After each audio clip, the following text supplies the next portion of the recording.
Oi, gente! Estamos de volta para a gente estudar agora a semana 2 do Plano de Estudo Tutorado do nono ano do Ensino Fundamental. Esse é o primeiro volume, tá? Então, é o mês 1, beleza? Então, vamos lá na semana 2. A última aula que nós tivemos explicação e correção da semana 1, certo? Então, vamos agora para a semana 2. Deixa eu ver se eu encontro ela aqui. Beleza, semana 2. Encontrei.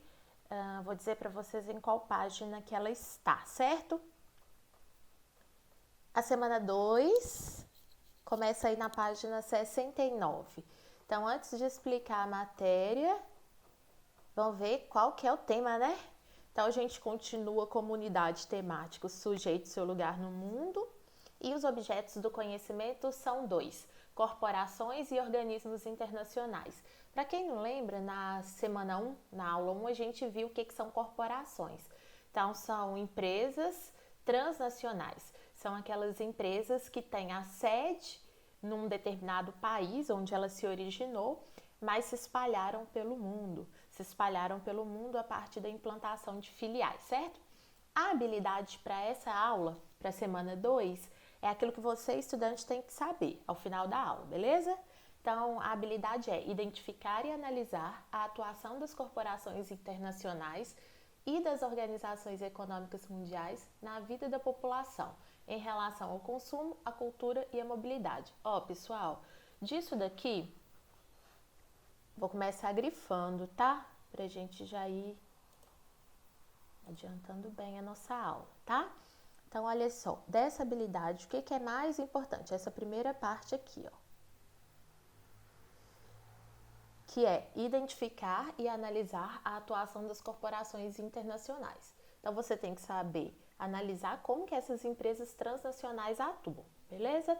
Nós temos 2 conteúdos relacionados para essa aula de hoje. Um é globalização, que na verdade já foi visto na semana 1, e o outro, que é o mais importante para essa semana 2, que é divisão internacional do trabalho.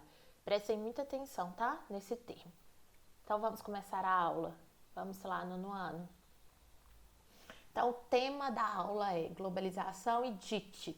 DIT é a abreviatura, é a sigla de Divisão Internacional do Trabalho. Gente, o material do Estado, ele faz uma coisinha aqui que eu tenho que explicar para vocês, olha.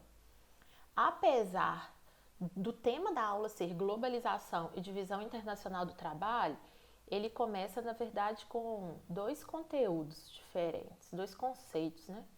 Ele usa o conceito de DIT, mas ele usa um outro conceito, que é o conceito de dispersão industrial.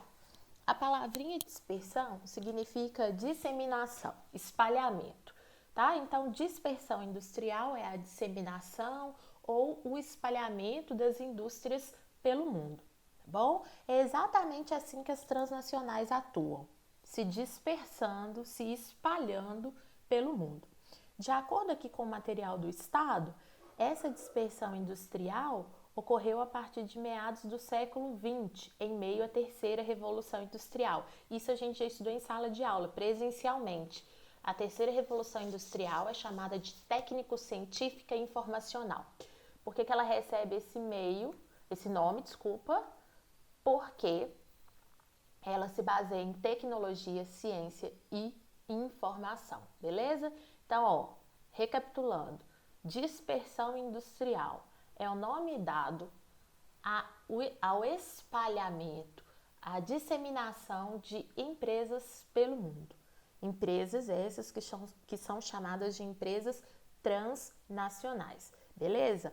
Olha aqui, esse item aqui é super importante. Todas essas mudanças facilitaram que as indústrias se dispersassem pelo mundo. Essas mudanças aqui são a robotização da produção, a melhoria nos meios de comunicação, a melhoria nos meios de transporte. Então, tudo isso favorece o trabalho das indústrias e facilita com que elas se espalhem pelo mundo. Uma coisa super importante no ano que a gente tem que pensar. O que será que leva indústrias a se espalharem pelo mundo? O que leva uma indústria alemã a buscar se instalar no Brasil, se instalar no México, por exemplo. Não é à toa. Essas transnacionais, elas buscam alguns incentivos, são chamados de incentivos locacionais. Por exemplo, a exploração de uma força de trabalho mais barata, ou seja, pagar salários mais baratos, leis ambientais mais flexíveis, ou seja, um lugar em que talvez ela pode cometer um delito ambiental e ela não vai ser punida, isenções de impostos. Para quem não sabe, isenções de impostos é quando a empresa ela não tem que pagar imposto, ela não tem que pagar alguma taxa para o governo. Pode ser tanto para o governo municipal, estadual ou federal.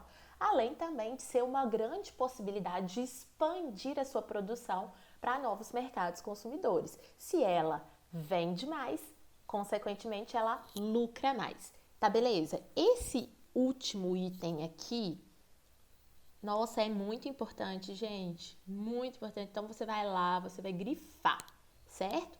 Se você não puder, vamos ver se eu consigo agora. Isso, lindo. Se você não puder grifar na sua apostila, você pode pegar esse trechinho e anotar em seu caderno, que é uma informação super importante.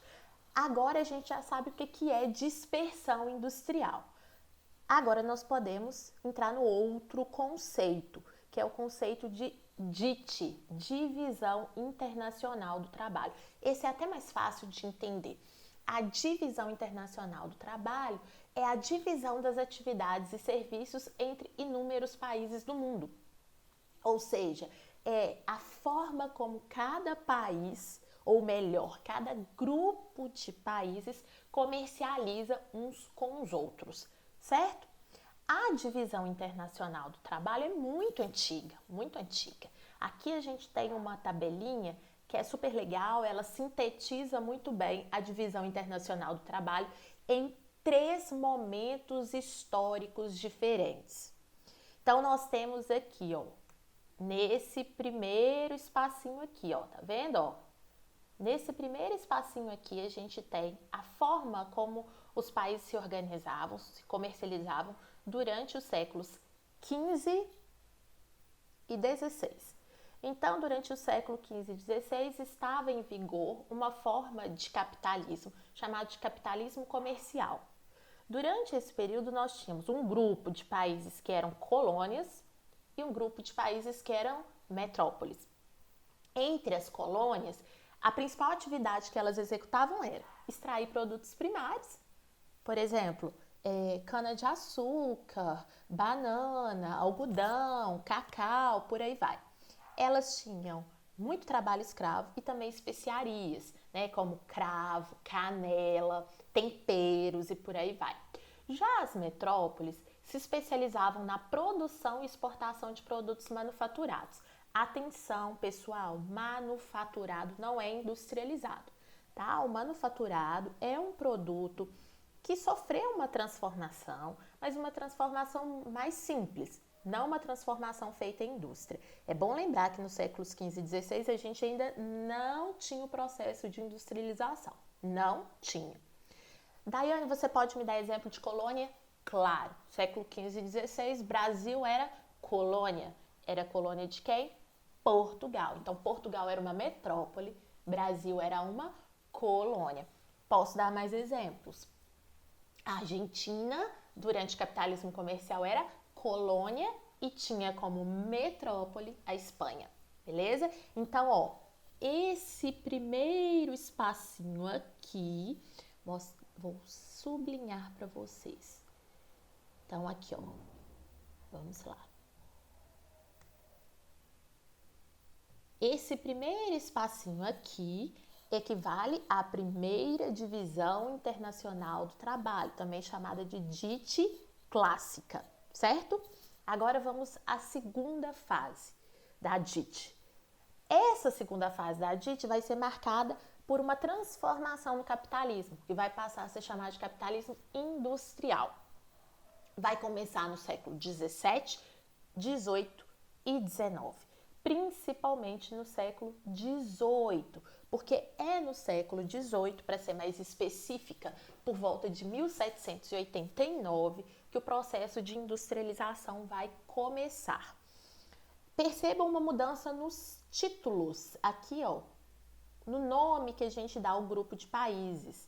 Alguns, ainda no século XVII, XVIII e XIX, continuam como metrópole, como colônias, Outros já vão ter conquistado sua independência. E aí essas antigas colônias que conquistaram suas independências vão ser chamadas de países subdesenvolvidos. Nós temos também alguns países que vão continuar como metrópoles, são aqueles que continuam tendo colônias, e tem aqueles que não terão mais colônias, e aí não justifica usar o termo metrópole. A gente vai passar a utilizar o termo países desenvolvidos, certo? Vou dar exemplo aqui para vocês. Olha, durante o capitalismo industrial, a Índia continuava como colônia da Inglaterra, que era uma metrópole. Mas aí quando a gente pega o Brasil, por exemplo, o Brasil conquistou sua independência em 1822, então durante a vigência aqui do capitalismo industrial. Então o Brasil para de ser chamado de colônia e pode passar a ser chamado de país subdesenvolvido, né? Então Portugal já não era mais a nossa metrópole. Portugal poderia ser chamado de país desenvolvido, certo? É bem confusinho essa parte. Se tiver dúvida, pausa o vídeo, volta o vídeo, assiste de novo, enfim. O importante é vocês aprenderem.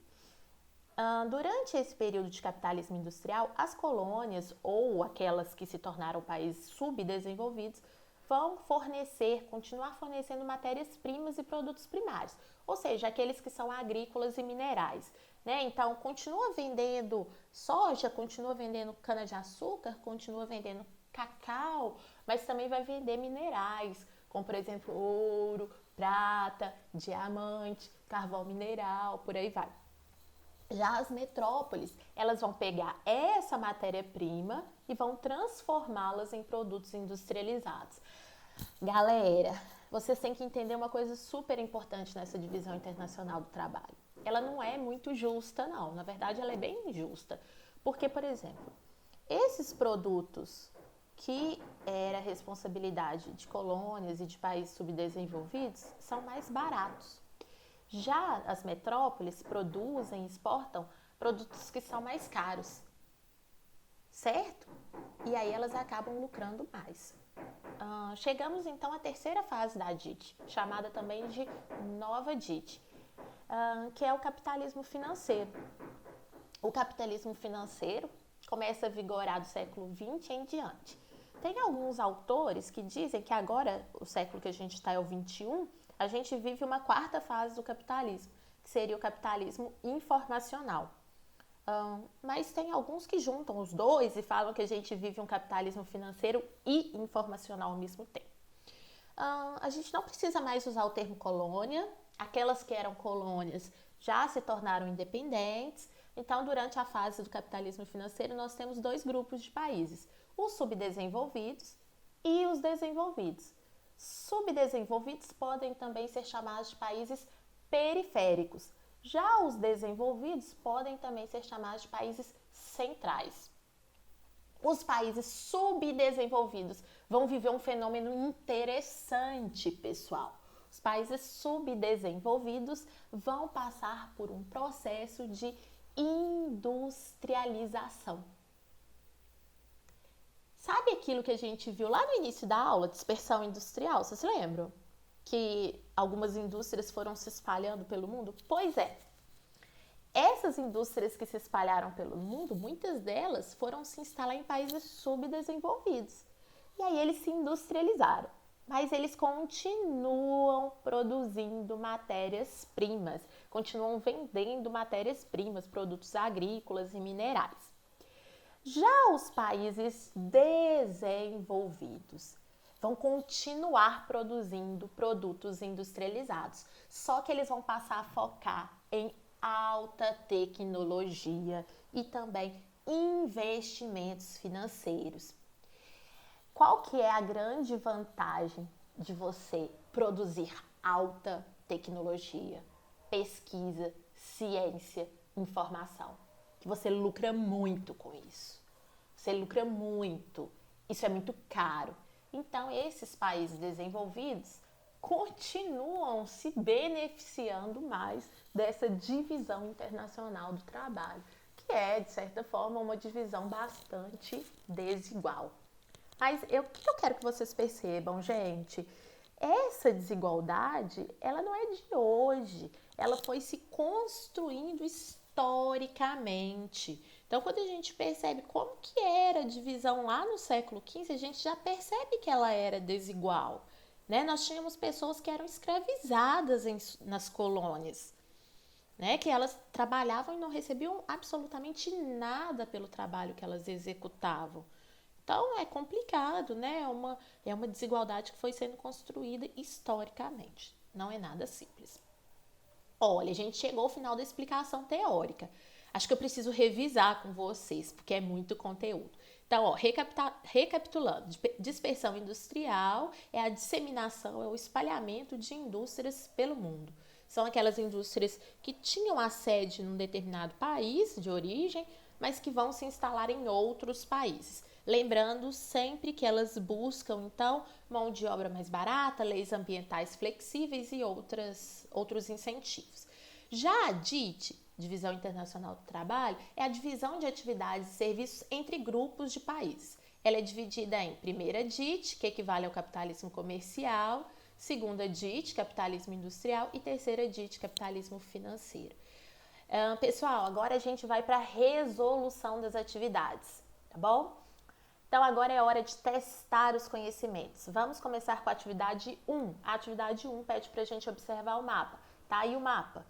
Primeira coisa importante a se analisar no mapa é o título, Divisão Norte-Sul. Então, ela trata de uma regionalização do mundo que era muito usada na década de 90. Legenda. Em vermelho, o grupo Sul, que eram os países pobres, e em azul, o grupo Norte, que eram os países ricos. Gente, nós temos uma exceção interessante aqui, olha, que é a Oceania, que inclui a Austrália e a Nova Zelândia. Esses dois países, Austrália e Nova Zelândia, ficam no sul geográfico, ou seja, ficam ao sul da linha do Equador.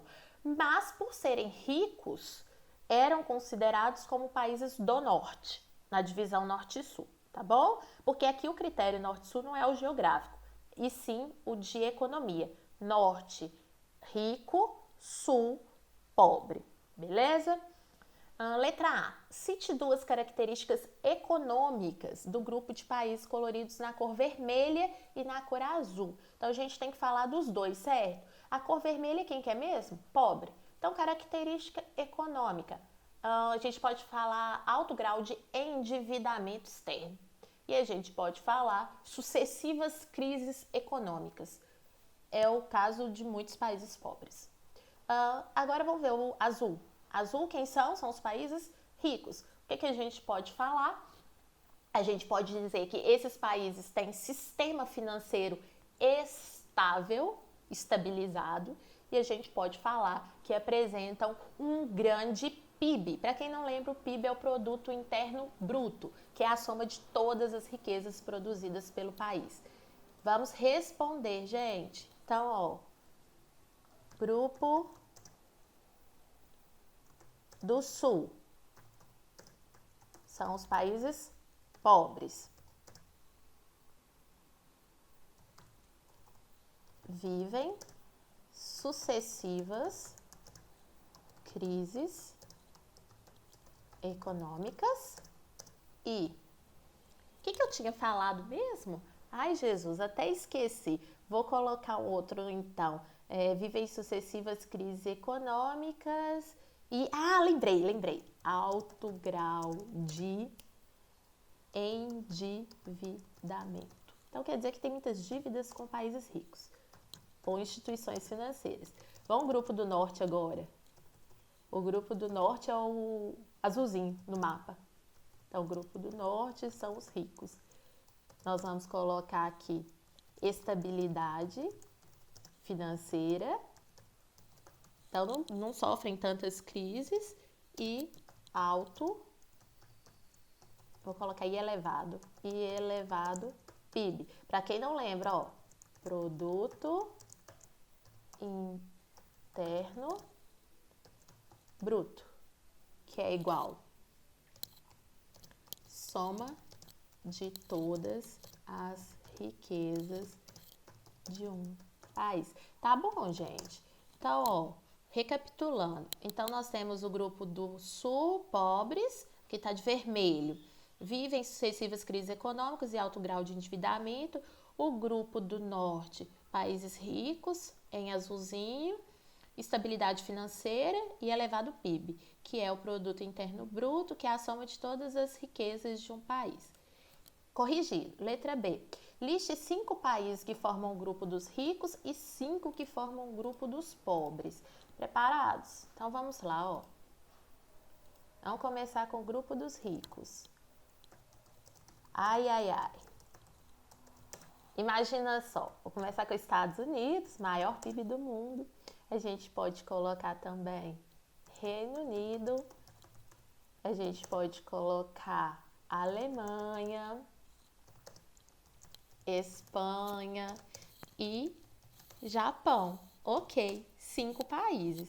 Agora, grupo dos pobres. É ruim, né? Porque ninguém quer se reconhecer como pobre. Mas olha quem está aqui nesse grupo dos pobres, de acordo com a legenda, olha lá no mapa. Nós, né? Brasil. Então, Brasil, a Argentina, América Latina de uma forma geral. A gente pode colocar Argentina aqui, tá, gente? Ó.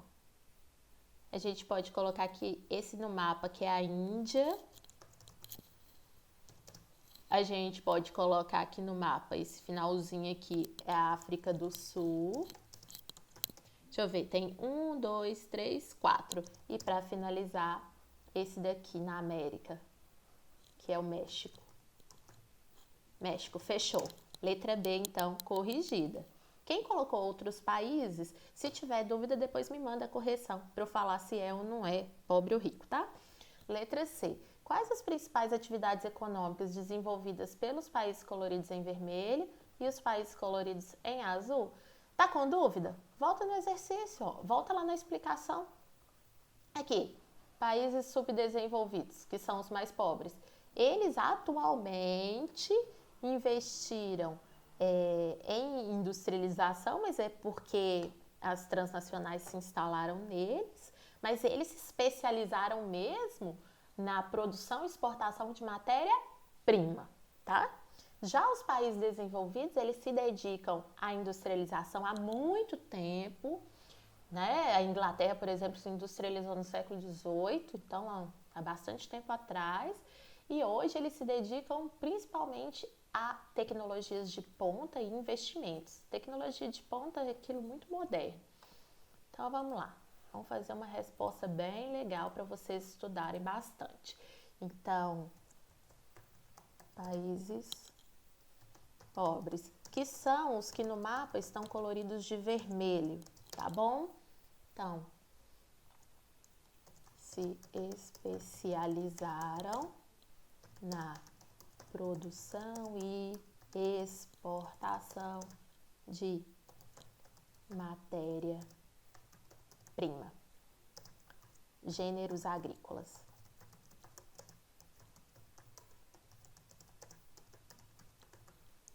Beleza? Agora vamos países ricos, que no mapa estão coloridinhos de azul, tá bom? Então, se especializaram na produção de tecnologia de ponta. Beleza. Então, olha, vamos ver como é que ficou? Países pobres são os de vermelho. Se especializaram na produção e exportação de matéria-prima, gêneros agrícolas e minerais. Países ricos, no mapa estão coloridos de azul. Se especializaram na produção de tecnologia de ponta, que é muito cara. Por isso eles lucram muito. A atividade 2, pessoal, tem uma charge. E nessa charge nós temos o título dela, Earth, Terra, né? O nosso planeta. E aí é como se a gente tem aqui uma etiqueta, Made in China, que significa oriundo, proveniente, veio da China. A charge ela chama atenção pra gente de que grande parte da produção que chega no mundo inteiro vem da onde? Da China, né? Então essa é a crítica que a charge faz. Ela mostra que a produção industrial chinesa se espalhou não só para alguns lugares, se espalhou para o mundo inteiro, tá bom? Qual a crítica apresentada na charge a partir da etiqueta inserida no planeta Terra? Então, de certa forma, ela está querendo mostrar que o mundo está cada vez mais dependente da produção chinesa, né? Então, vamos colocar isso aqui? Vou colocar a resposta aqui com vocês, tá bom? Vamos lá. Peraí, só um minutinho. Agora foi. A charge chama a atenção para o fato de que a China é responsável pela maior parte da produção industrial contemporânea. Tal fato deixa o mundo cada vez mais dependente da economia chinesa. Então, beleza, a charge chama atenção para o fato de que a China é responsável pela maior parte da produção industrial contemporânea. Tal fato deixa o mundo cada vez mais dependente da economia chinesa.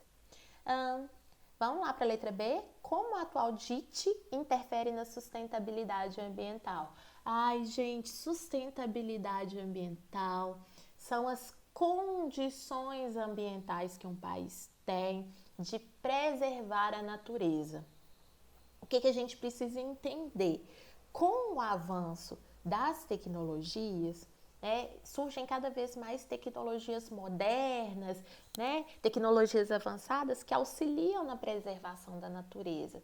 Só que essas tecnologias não são baratas. Então, na grande maioria das vezes, os países que dão conta de ter acesso a tecnologias que garantem a sustentabilidade ambiental vão ser países ricos. Enquanto isso, os países mais pobres, os países subdesenvolvidos, não vão dar conta de ter acesso a tecnologias que garantem uma sustentabilidade ambiental. Eu vou dar um exemplo para ajudar vocês a entenderem. A energia fotovoltaica, que é a energia solar, ela é uma energia muito sustentável, porque ela não gera poluição, não gera resíduo. Mas a instalação de placas fotovoltaicas é muito caro. Então fica difícil para países mais pobres inserirem esse tipo de energia na vida das pessoas. Então, às vezes, isso não atinge quem é mais pobre, quem necessita mais. Então, o que a gente percebe? Os países mais ricos hoje, eles têm dado conta de garantir uma sustentabilidade ambiental maior e melhor, porque eles têm maior acesso à tecnologia de ponta. Vamos traduzir isso na forma de uma resposta? Então, vamos lá.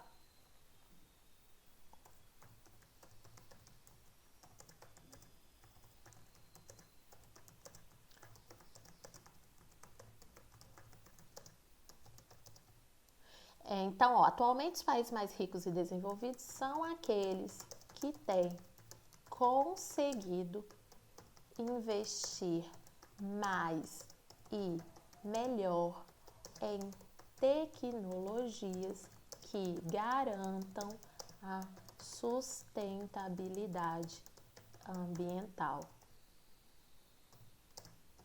Aí a gente coloca um pontinho e escreve assim, dessa forma, países periféricos. Quem que são os países periféricos mesmo? As antigas colônias, os países mais pobres, subdesenvolvidos. Dessa forma, países periféricos não têm conseguido usufruir ainda de tecnologias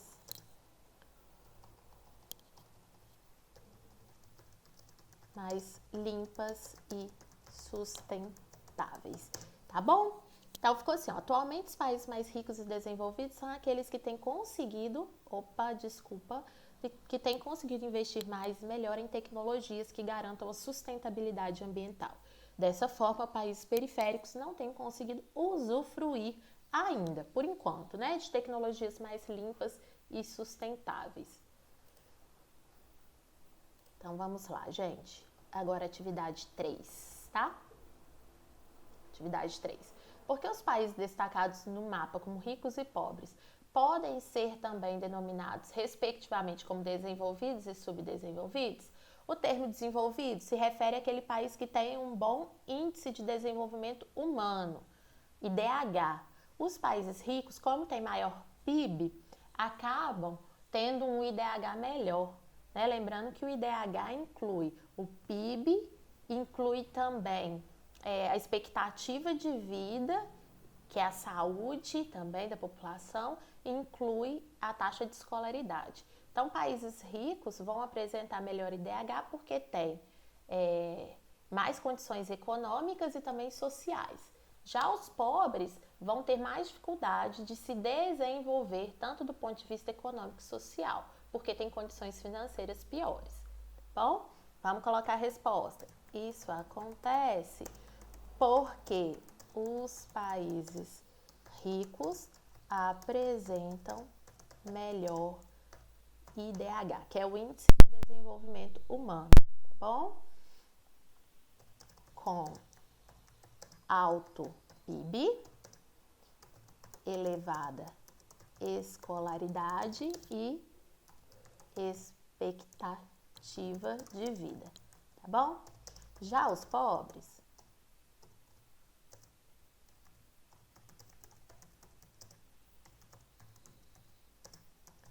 são aqueles que têm baixo índice de desenvolvimento humano, que é o IDH. PIB pequeno, baixa expectativa de vida e escolaridade. Aqui o texto não fala, mas existe um meio termo, tá? Entre os desenvolvidos e subdesenvolvidos, que seriam os países emergentes. O Brasil é mais encaixado como emergente do que como subdesenvolvido atualmente, tá? Vamos para a atividade 4. Na atual DIT, na atual Divisão Internacional do Trabalho, empresas transnacionais instalam filiais em países subdesenvolvidos. Cite 2 fatores que atraem. Não sei se vocês lembram, lá no início da aula eu grifei em verdinho no próprio texto. Então, um fator, a possibilidade de contratar uma mão de obra, um trabalhador mais barato. E um outro fator, a isenção de impostos, ou seja, ficar sem pagar imposto. Então, vamos lá, vou colocar a resposta aqui. Um fator é a possibilidade de pagar, vírgula, nos países subdesenvolvidos, uma mão de obra mais barata. E, vírgula, além disso, a possibilidade de ter isenções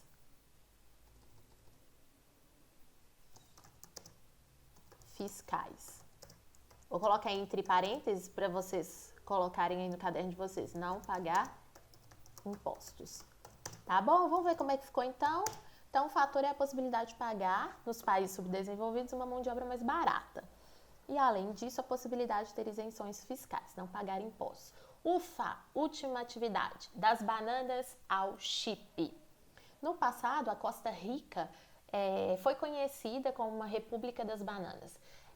Era uma referência ao seu principal produto de exportação, a banana.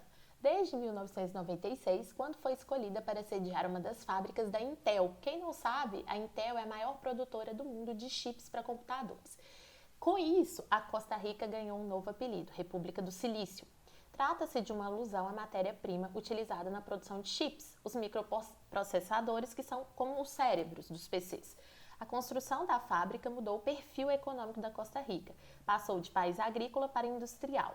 A produção é exportada a fabricantes de computadores, sobretudo na Ásia. Então, eles produzem os chips e mandam para a Ásia, onde o computador é montado. Atualmente, cerca de 85% dos computadores pessoais do planeta acomodam um Pentium em suas entranhas.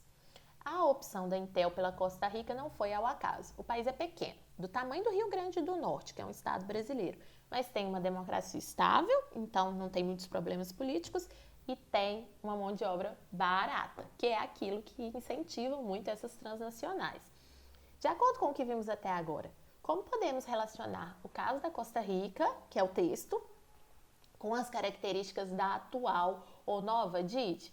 O que a gente observou sobre a nova DIT? Na nova DIT, as empresas vão passar por um processo de dispersão industrial, ou seja, elas vão instalar filiais em vários países do mundo, sobretudo nos subdesenvolvidos, que é onde elas vão encontrar uma mão de obra mais barata e com isso lucrar mais. Ok? Vamos construir então a resposta. Na nova DIT, deixa eu corrigir aqui para ficar legal. Na nova DIT, as empresas, não todas, vou colocar muitas empresas passam por processo de dispersão industrial.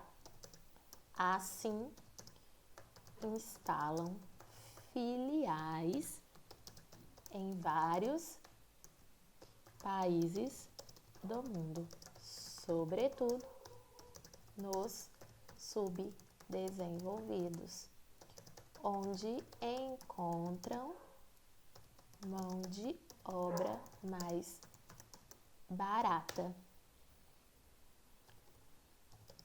tal como foi explicitado no texto sobre a Costa Rica. O último exercício ficou legal, olha, na nova DIT, muitas empresas passam por processo de dispersão industrial.